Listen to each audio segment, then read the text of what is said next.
Captain Jake Morrison stood firm on the bridge of Earth's defense platform, defiant guardian.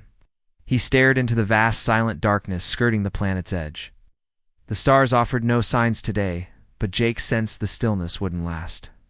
His communication officer, Lieutenant Sarah Park, turned, concern flickering in her expression. "Captain, message incoming from the alien fleet. Marked urgent." Jake nodded. "Put it on the main display." The screen lit up, revealing a tall, green-scaled being. Cold yellow eyes stared back. Admiral Corax of the Zephyrion Empire, as commander of the Galactic Coalition Fleet. "Humans of Earth," the alien began in flawless English. "I am Admiral Corax, voice of the 12 Galactic Coalition species. We have watched your race for years. You expand recklessly. You create weapons endlessly. You threaten galactic peace." Jake's fists clenched. He'd heard this before. Different species, same speech humans, were too wild, too unstable. Admiral Corax continued, "The Coalition has made its decision. You have 72 hours. Abandon all colonies beyond this star system. Submit to our protection. Accept our guidance. Do this, and your people will live under our care." His voice hardened. "Refuse, and we will erase humanity from the stars. You have 3 days." The screen went black. Jake opened a priority channel. "Get me Admiral Lisa Carter at Fleet Command. Priority 1. Within minutes, Admiral Carter appeared. Mid-50s. Sharp blue eyes, iron resolve. Behind her, key figures gathered. "Jake, I take it you received their message?" "Oh, yes, ma'am." Every station across the outer system caught it. They're not hiding anything. Dr. Peter Collins, alien behavior expert, stepped forward, pale, tense. "Admiral, I've studied coalition policy to decades.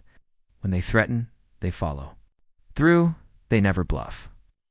General Amy Brooks, head of Earth's ground forces, entered the feed. "How many ships, Jake?" Jake checked. Long-range scans read 3,000 in their forward fleet. Deep stations report more inbound toward human space. This isn't posturing.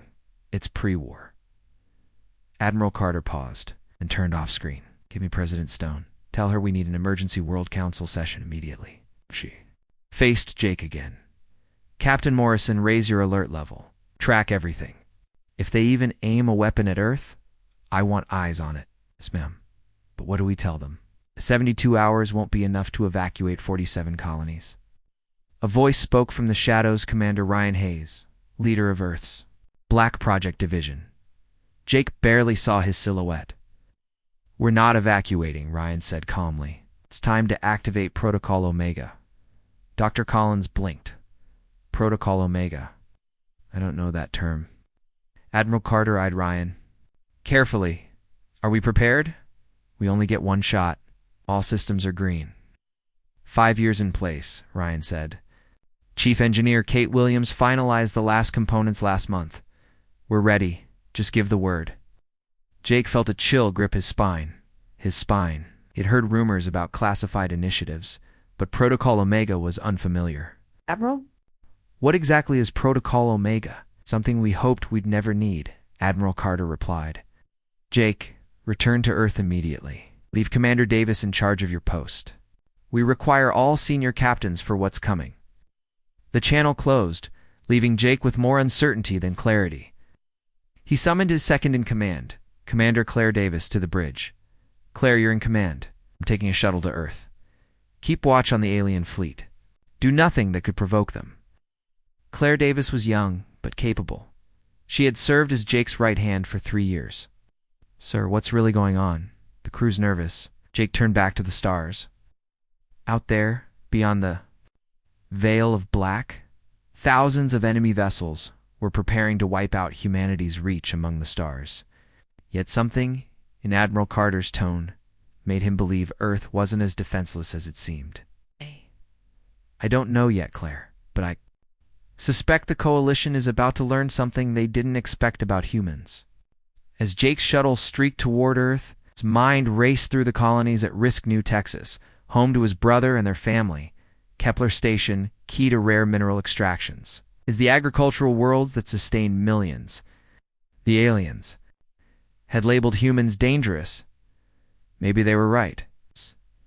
And maybe they were about to discover just how dangerous desperate humans could be when pushed.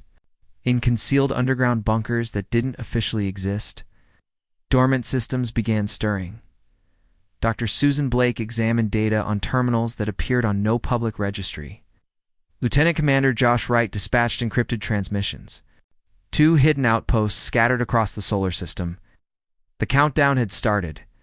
In 72 hours, the galaxy would witness what humanity had been building during 3 decades of so-called peaceful alien contact. The Coalition believed they were confronting a reckless juvenile species that would surrender when threatened.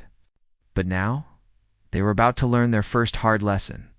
President Helen Stone stood before the largest assembly of human leadership in recorded history. The emergency United Nations session had convened just 6 hours after the Coalition's ultimatum. Every nation had sent a delegate. Even distant colonies were linked via quantum relays. "Fellow humans," President Stone began, voice unwavering under pressure, "we face the gravest threat in our history. The Galactic Coalition offers 2 choices: surrender our freedom or be wiped out." In the crowd, Governor Alex Turner of New Texas Colony shifted uneasily. His world sheltered 2 million souls, farmers, miners, and their children. Through the secure link, his voice echoed, "Madam President, New Texas stands with Earth. We've prepared for this since settling here 15 years ago. We won't give up our land without resistance." Director Sam Martinez of Kepler 44b, a mining outpost, nodded grimly. "Our colony's mine resources Earth can't replace. If we yield, we become dependent on alien tech. We can't afford that future." Dr. Maya Foster, Earth's lead strategist on alien relations, stepped to the front. Years of experience weighed in her hands a datapad with the Coalition's demands. "They want us to abandon 47 colony worlds," she explained. "Dismantle our fleet, leave only cargo ships. Hand military command to alien officials. Call it protective custody. It's just slavery with polished branding." Murmurs spread. Many feared this truth, but now it was undeniable. Captain Claire Davis appeared on a large monitor from Defiant Guardian. "The Coalition fleet is assuming attack formations near major colonies. They're not here to negotiate. If we refuse, they invade." General Amy Brooks rose near the front. "Our intel estimates over 10,000 Coalition ships prepared for assault. This is the most massive armada ever mobilized in this sector." President Stone scanned the room. "Slowly. Before we choose, understand the stakes. Surrender means subjugation. Our children will live under alien laws. Our world's run by foreign governors. Our ships monitored by alien agents who outrank our own captains." Ow. She paused, letting the weight of it settle. "Refusal means war against. Impossible odds. We may suffer. We may lose entire worlds. Their weapons are formidable. Their technology superior, or so they believe." Governor Turner's voice returned. "Madame President, with all respect, I think the Coalition underestimates what humanity really is." President Stone allowed a faint smile. "Governor Turner is right. Admiral Carter, please brief the Assembly on Protocol Omega." Admiral Lisa Carter took the podium. Behind her, a large star map appeared: red for Coalition forces, blue for human outposts. 30 years ago, when we made first contact, she began, some of us suspected a day like this might come. We saw how the Coalition treated less developed species. We heard what they whispered about our nature. She gestured, and the star map changed. Dozens of new blue dots lit up locations where no human presence was known. For 3 decades, we've been preparing quietly, building hidden bases, weapons labs, and research centers. We've been reverse engineering alien tech every chance we got, and we've been advancing. Dr. Peter Collins, who had remained silent, finally stood. "Admiral, I've worked with alien tech for decades. Even our best reverse engineering efforts shouldn't be capable of matching Coalition weaponry." Admiral Carter's smile widened. "Dr. Collins, you've only seen the tech they allowed us to study, but our deep space missions uncovered more. Relics the Coalition doesn't know exist. ancient ruins, lost technologies from species long extinct. We merged them with human ingenuity. Chief Engineer Kate Williams appeared on a screen. She broadcast from an unknown location. Alien devices buzzed behind her. We've been testing quantum manipulation drives. Our ships are now faster than anything the Coalition fields, Kate explained. We've engineered gravity-based weapons that can crush enemy vessels at range. We've built autonomous defense platforms that can think and fight independently. Silence followed. Even the colony leaders looked stunned at the scale of Earth's hidden capabilities. Commander Ryan Hayes finally emerged from the shadows. Most attendees had never seen him in person. Protocol Omega isn't just about weapons, he said. It's about revealing the truth of our species. When humanity is cornered, President Stone scanned the room one last time. The Coalition sees us as fragile, an immature race that will fold under pressure. What they failed to grasp is the core truth of human nature. She called for a vote. The decision was unanimous. Every representative, Earth and colonies alike, chose to reject the Coalition's ultimatum. Admiral Carter activated her. Come all stations. This is Fleet Command. Transmit our response to the Coalition fleet. The message was short and unmistakable. Humanity respectfully declines your offer.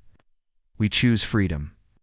As the signal reached Alien Command, dormant, systems across human territory came online. On lifeless asteroids, long inactive weapons powered up. In remote nebulas, where no official ships were stationed, hidden fleets began to mobilize and move toward Coalition armadas. Admiral Carax received Earth's answer aboard his flagship. He'd expected desperation, delays, on a berets. Flat rejection caught him off guard. Ready the fleet for assault, he ordered. These primitives must be taught what it means to defy the Coalition. But what Corax didn't understand was that the so-called primitives had spent 30 years learning about the Coalition's weapons, fleet patterns, and every tactical weakness they could exploit. This wasn't mere defiance. It was a declaration of readiness. In the final hours before the storm, human families across countless worlds shared their goodbyes. But they didn't speak as victims about to fall. They spoke as warriors rising. To defend everything they had carved into the stars, the Coalition gave them a choice: freedom or slavery, and humanity chose freedom. Now they would show the galaxy what that choice truly meant. The war began exactly 72 hours after the Coalition's deadline expired. Admiral Carax's forces struck the outer human colonies first, expecting swift conquests. The aliens had subdued many young civilizations before none had ever resisted for long. After a few minor losses and emboldened by the size of his fleet, New Terra became the first primary target. The planet was home to 800,000 settlers, its cities and farmlands built over just 2 decades. Coalition reports claimed only rudimentary defenses, some orbital guns, a few ground-based units. Corax dispatched 50 warships to secure the planet. That should have been more than enough to suppress resistance. Colonel Ben Parker led New Terra's defense command. He tracked the approaching fleet from his war table. His soldiers were tense. None had faced real battle before, but Ben had a secret, when the aliens hadn't uncovered. All units, this is Colonel Parker, he broadcast calmly. You know your drills? You know what's at stake? Bring all hidden systems online. Across New Terra, defense batteries disguised as agriculture tools came to life. Missile pods extended from structures that had appeared to be grain silos. Energy cannons rose from synthetic hillsides.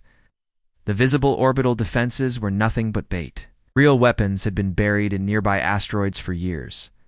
The invading fleet now faced twice the firepower they'd estimated. And that was only the beginning.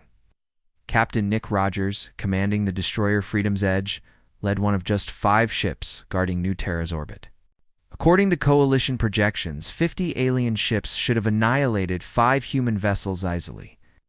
All ships scatter and execute Pattern Delta, Rogers ordered. Let's teach them what real space combat is.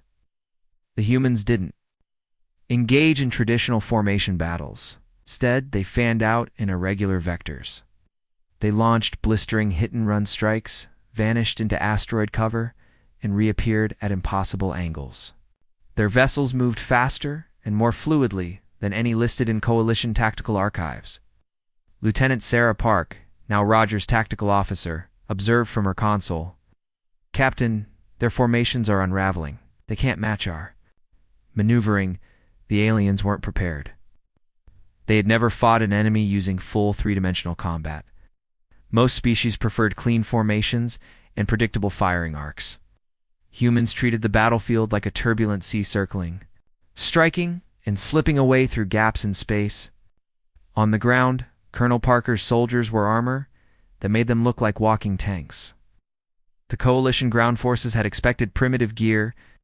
Instead, they faced soldiers capable of leaping 50 feet, flipping armored transports, and seeing perfectly in total darkness.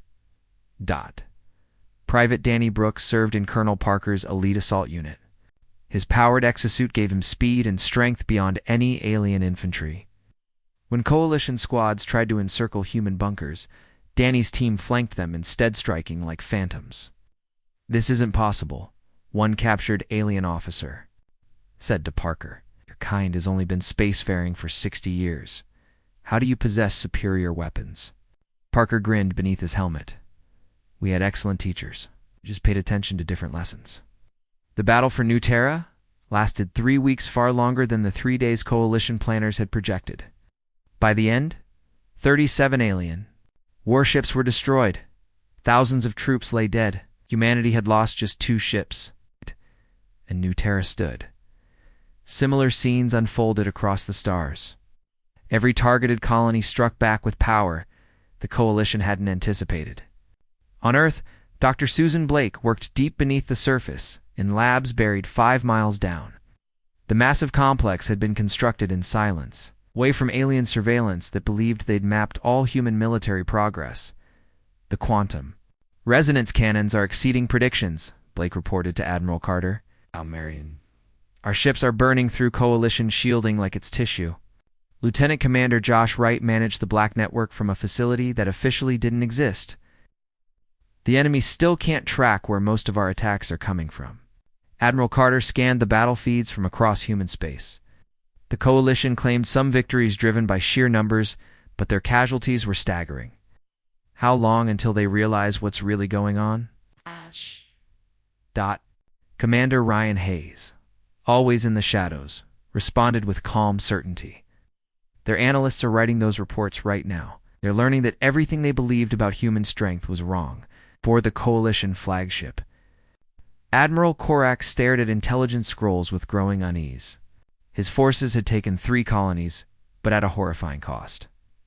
Human ships moved like nothing his strategists recognized. Human ground tactics defied logic. Their weapons weren't just advanced, they were unexpected. "How many ships have we lost?" Korak asked. "Over 400, sir," his aide replied. "Human losses remain under 50. The Admiral's scaled face twitched with disbelief. "It's not possible. We outnumber them. Our development timeline should place them decades behind us." His intelligence chief, Commander Velter, stepped forward, holding a slate filled with disturbing metrics.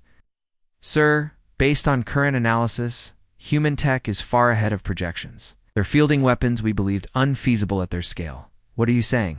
Korak snapped. "Sir, I believe humanity has prepared for this war far longer than we assumed.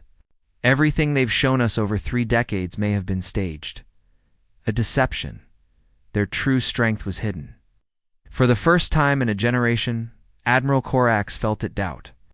The Coalition had fought dozens of emerging races. Pattern was always the same: brief defiance, swift conquest, eventual control. But humans? They weren't following the script.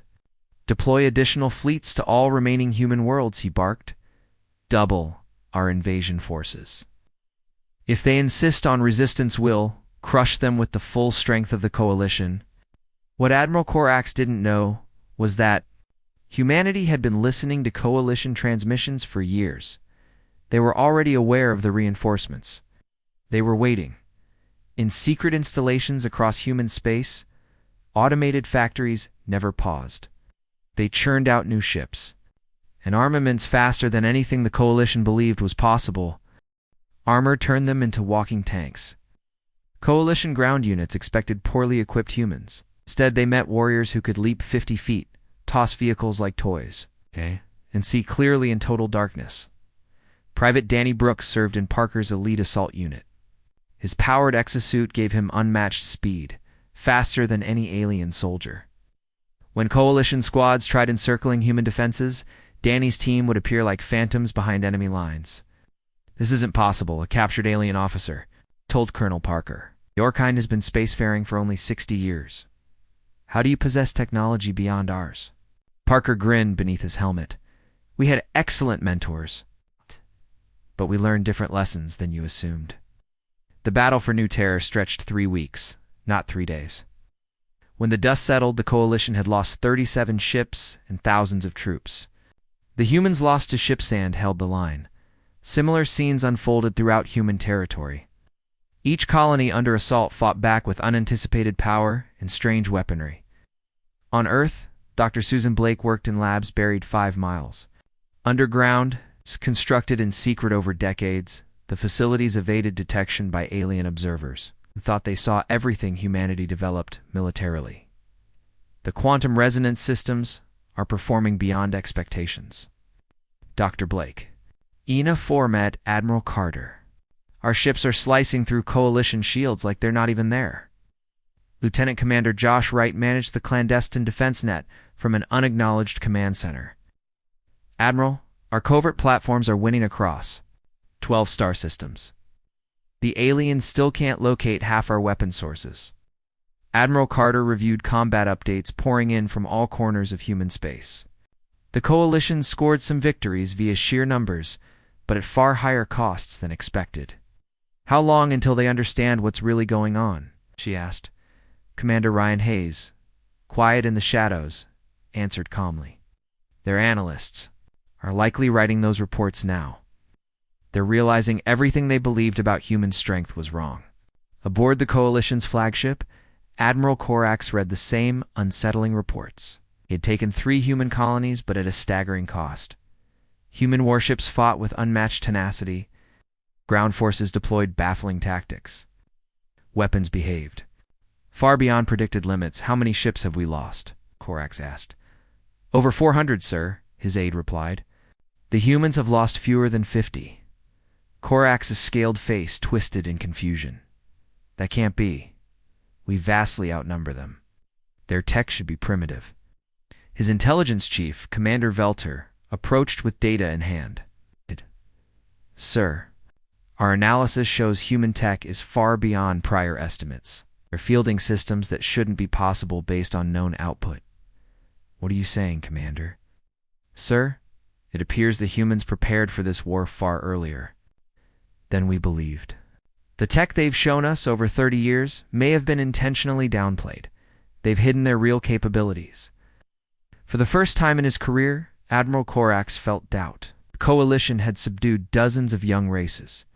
The pattern was always the same: brief defiance, swift collapse, eventual submission. But humanity defied the pattern. "Send more fleets to every remaining human colony," he ordered. "Double our deployments. If they want a real war, we'll give them everything the Coalition can bring." What Corax didn't realize was that humans had been tapping Coalition comms for years. They knew about the coming reinforcements, and they were already prepared across hidden facilities in human systems. Automated factories churned nonstop, producing weapons and warships faster than the Coalition believed possible.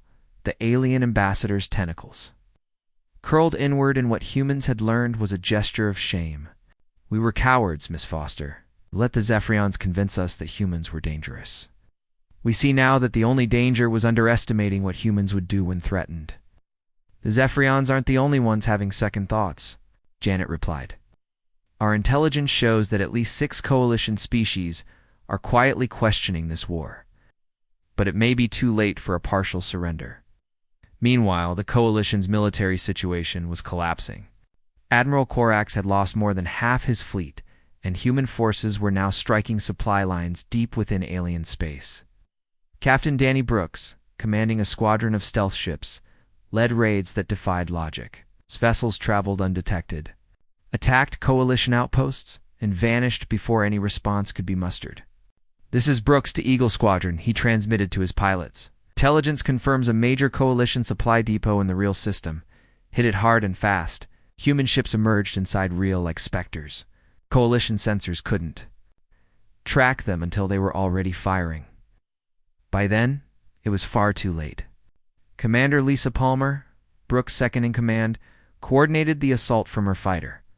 "All targets destroyed, Captain. Coalition fleet in this sector will be out of supplies for weeks." As they prepared to leave, Palmer's sensors pinged, "Captain, I'm intercepting emergency transmissions. They're calling for help from home fleets." "Let them," Brooks said coldly. "Every ship they recall to defend their territory is one less attacking our colonies." The war was shifting in a way the coalition had never encountered. They were now on the defensive against the very species they once tried to enslave. Human forces weren't just holding lines, they were pushing forward. Admiral Carter oversaw the broader strategy from Earth's command center. The underground complex had expanded into a city-sized nerve hub for the war effort across dozens of systems. "Report, Commander Hayes," she said. Ryan Hayes emerged from the shadows, datapad in hand. "Human forces have liberated 11 colonies captured at the war's start. We've destroyed over 2,000 coalition ships. Most crucially, we've seized intact versions of their most advanced tech." "And their industry?" crippled, Hayes confirmed. "Our strikes on supply routes forced them to pull ships from the front to protect production worlds. They've never fought a war like this before." Admiral Carter allowed herself the faintest smile. "Any word from their diplomats?" 3 coalition species have sent quiet peace requests through neutral channels. All want to negotiate. Separately from the Zephyrians, the cracks in the coalition were widening. The ancient galactic alliance was falling apart because they'd chosen to fight humanity instead of understand it. Aboard his flagship, Admiral Korax stared at reports that defied logic.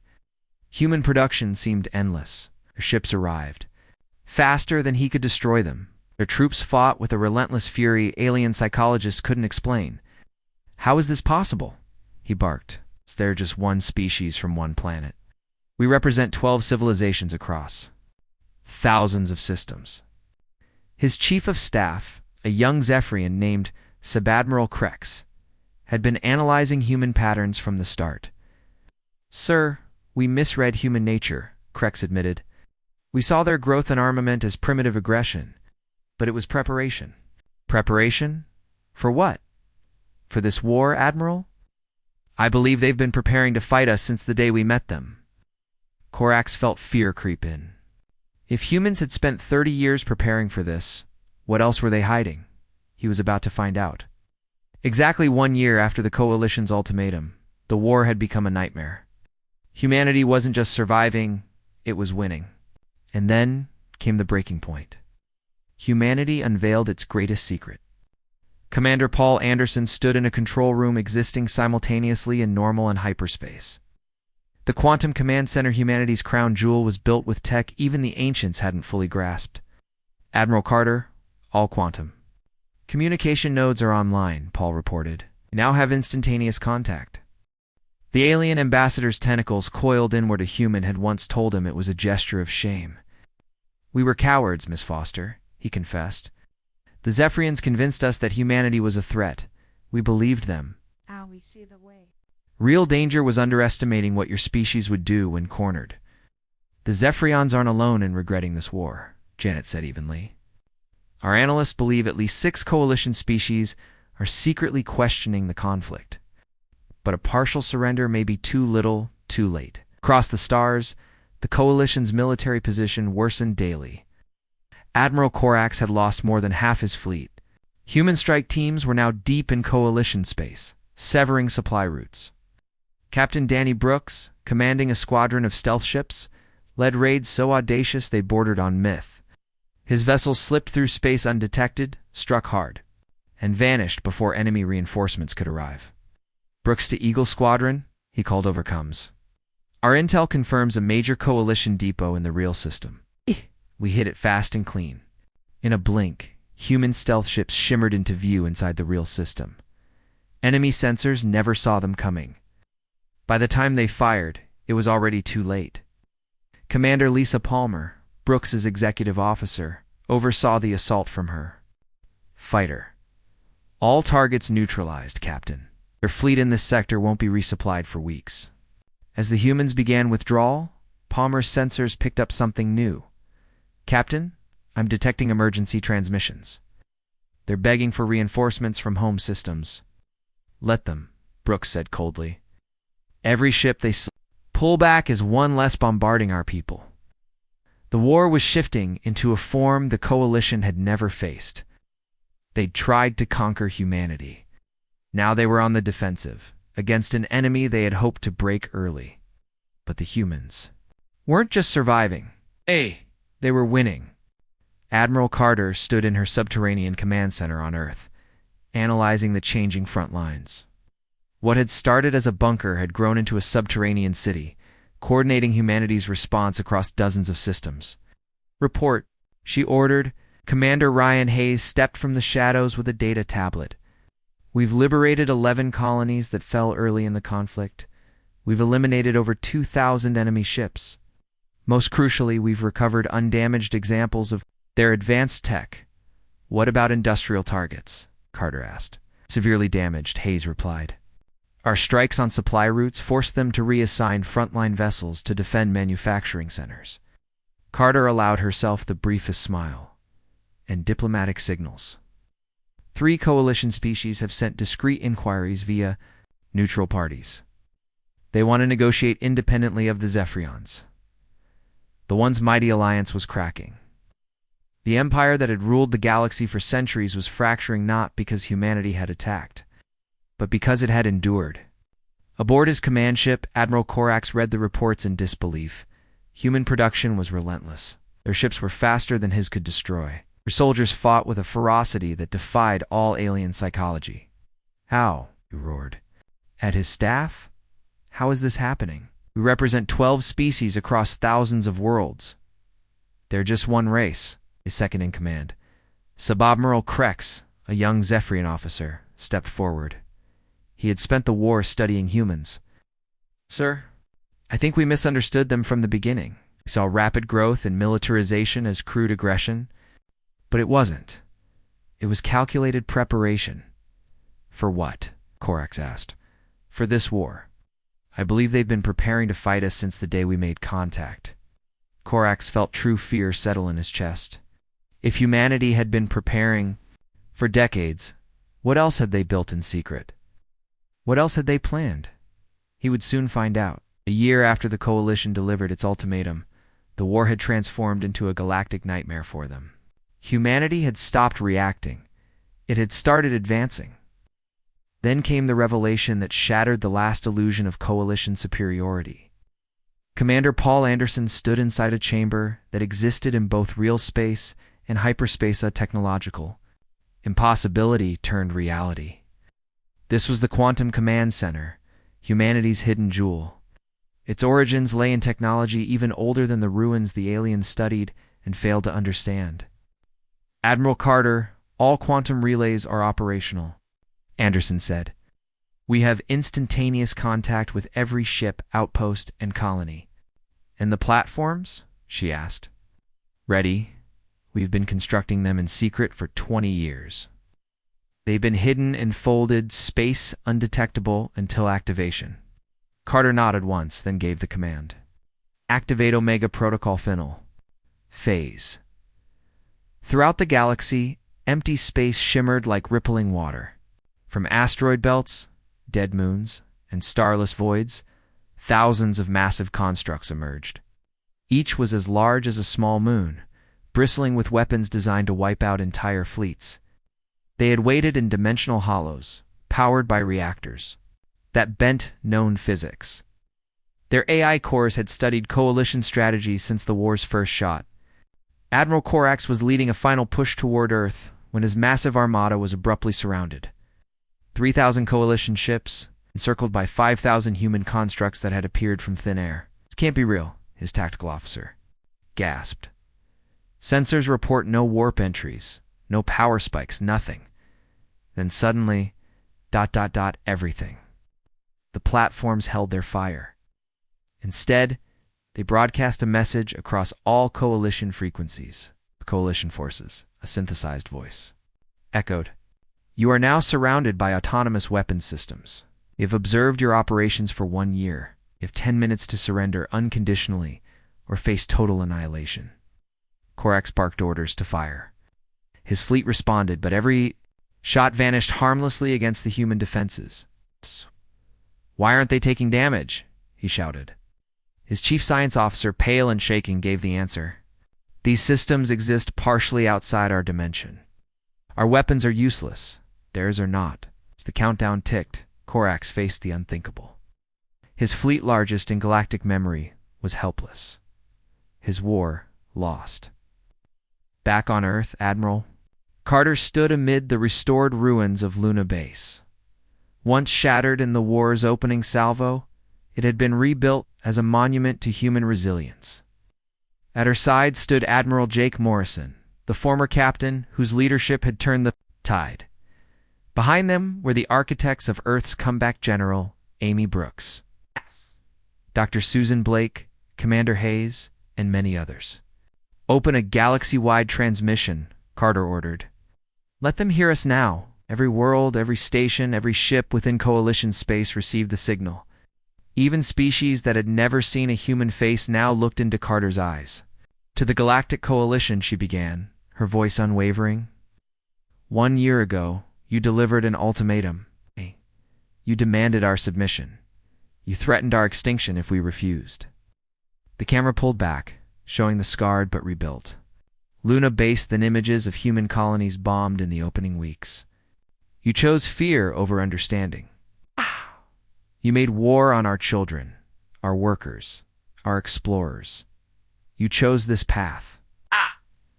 The screen lit up with battle footage, Coalition ships being vaporized, alien bases overtaken, enemy fleets in chaotic retreat. Now you've seen what we become when backed into a corner. You've witnessed the fury you unleashed. Every weapon you fear was made by the primitive race you tried to dominate. Every strategy that outwitted you was devised by those you refused to understand. Jake felt a chill run down his spine. He'd heard rumors of secret projects, but Protocol Omega was new to him. Admiral, what is Protocol Omega? Something we hoped we'd never have to use? Admiral Carter replied. Jake, return to Earth immediately. Leave Commander Davis in charge of your station. We need all senior captains for what comes next. The screen went dark. Jake sat in silence for a moment, then summoned Commander Claire Davis to the bridge. Claire, you've got command. I'm taking a shuttle to Earth. Monitor the alien fleet, but don't provoke them. Davis was young, but brilliant as right hand for 3 years. Sir, what's really going on? Jake looked out at the void. Somewhere in that darkness, thousands of alien warships prepared to erase humanity's colonies. But something in Admiral Carter's voice told him Earth wasn't as helpless as the aliens believed. I don't know yet, Jake admitted. I think the Coalition is about to learn something important about humans. As his shuttle raced toward Earth, Jake thought of the colonies that might be lost in New Texas, where his brother lived with his family. Kepler Station, the mining hub, the breadbasket worlds that fed millions. The aliens called humans dangerous. Maybe they were right. Maybe they were about to find out just how dangerous Earth's children could be. Deep underground facilities most civilians didn't know existed. Ancient machines stirred. Dr. Susan Blake ran diagnostics on equipment that had no official records. Lieutenant Commander Josh Wright sent encrypted codes to hidden stations across the system. The countdown had begun in 72 hours. The galaxy would learn what humanity had really been doing during 30 years of peaceful alien contact. The Coalition believed they were dealing with a young, reckless species.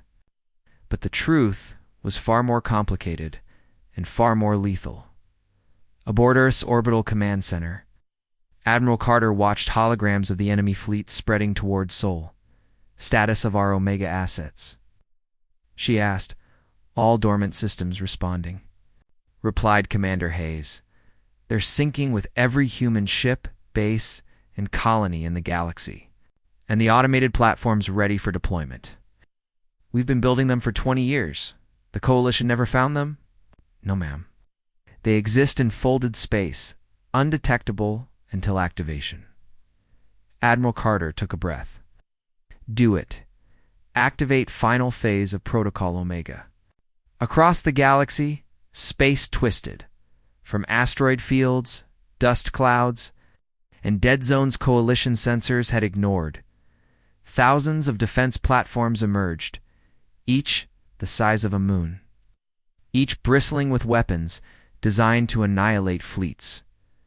They'd waited in folded dimensions for decades, powered by exotic matter reactors and run by A's that had learned enemy tactics through passive observation.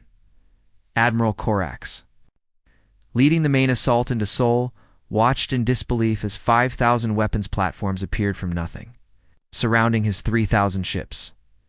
This is impossible, his tactical officer whispered. There were no signals, no energy spikes, nothing. Then, without warning, the galaxy changed. The platforms didn't fire. Instead, they broadcast one message in every known language. Coalition forces, you are surrounded. These are fully autonomous human defense systems. You have 10 minutes to surrender unconditionally or be destroyed. Corax barked for an attack. His ship fired. Nothing happened. The blast was absorbed by the nearest platform like a stone vanishing into water. How are they doing this? He demanded. His science officer, pale, shook his head. Sir, these platforms don't exist entirely in normal space. Our weapons can't touch them, but theirs can obliterate us. Clock ticked down. As the deadline neared, Admiral Corax realized the truth. Humanity had surpassed the Coalition in every way that mattered. Their weapons were myths made real. Their strategy had been hiding strength behind diplomacy, till now, back on Earth. Admiral Carter stood in the rebuilt ruins of Luna Base, once destroyed in the war's opening volley. Now it stood Tala, monument to survival. Beside her stood Admiral Jake Morrison, promoted after a year of victories. Behind them, generals, scientists, engineers, those who had turned Earth into the one place in the galaxy no one could conquer. Open a transmission to every inhabited world, Carter ordered. It's time the Coalition heard from us. Message spread faster than light, reaching every ship, planet, and station. Leaders of species who'd never seen a human face now watched one speak to them directly. To the members of the Galactic Coalition. Carter began, calm but commanding. 1 year ago, you demanded our submission. You said you'd destroy us if we refused. You chose war. The screen showed ruins of human cities, shattered colonies, weeping survivors. You attacked our children, our farmers, our explorers. You made your choice. Then came new images. Coalition warships exploding under human fire. Alien bases falling to Earth forces. Entire fleets rooted by weapons no one thought humans capable of making. Now you've seen what humanity does. When cornered, every weapon you face, designed by the primitives you sought to enslave, every tactic that defeated you born from the minds you thought weak, Admiral Carter's face returned. Her voice cut like steel. We now offer you what you once offered us. Surrender. Leave human space. Pay reparations for the worlds you burned. Accept our terms. We'll see what happens when we stop holding back. She paused. For 30 years, we prepared in silence. What you've seen is only the beginning. The screen lit up with footage of weapons that made even Coalition scientists recoil cytokillers, steroiders, fleets so vast they turn night into dawn. You chose war, Carter concluded. We will choose how it ends. The transmission ended. Silence spread across the stars. Hours later, the first surrenders began. The Centurions, once loudest in calling humans dangerous, were the first to bend the knee. The Aquatic Collective followed. Then the Crystalline Union, even hardened Zephyrion admirals, began powering down their ships. Admiral Corax, alone with only fanatics at his side, realized his war was lost. 3 days later, he surrendered. The ceremony took place on Earth inside. The same UN chamber where humanity had once rejected the Coalition's ultimatum. Now the roles were reversed. Coalition ambassadors arrived under human guard. They signed Earth's terms. Admiral Carter, now Supreme Commander Carter, stood. With President Stone and the architects of victory, the war is over, she declared. But the galaxy is changed. Humanity is no longer a junior species.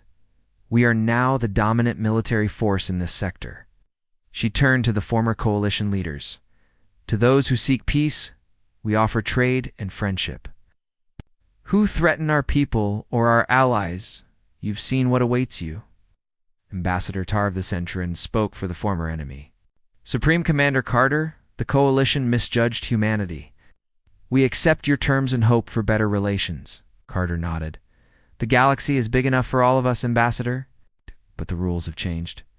Captain Jake Morrison watched. From the crowd, remembering the war's first day, now Earth controlled hundreds of systems. The Coalition had tried to tame humanity and birthed its greatest rival as the ambassadors departed. Carter looked up at the stars. Human ships were claiming new worlds. Human scientists were turning alien tech into tools for progress. Human envoys were negotiating from a position no one imagined possible. The galaxy had made a terrible mistake. They had underestimated Earth. They would not do so again. Years later, humans became guardians of young species, mediators of old rivalries. The galaxy was more stable under human protection than it had ever been under Coalition rule. And on Earth, school children studied the war that turned victims into rulers. The Coalition had demanded submission. Humanity chose freedom and gave that freedom to the stars.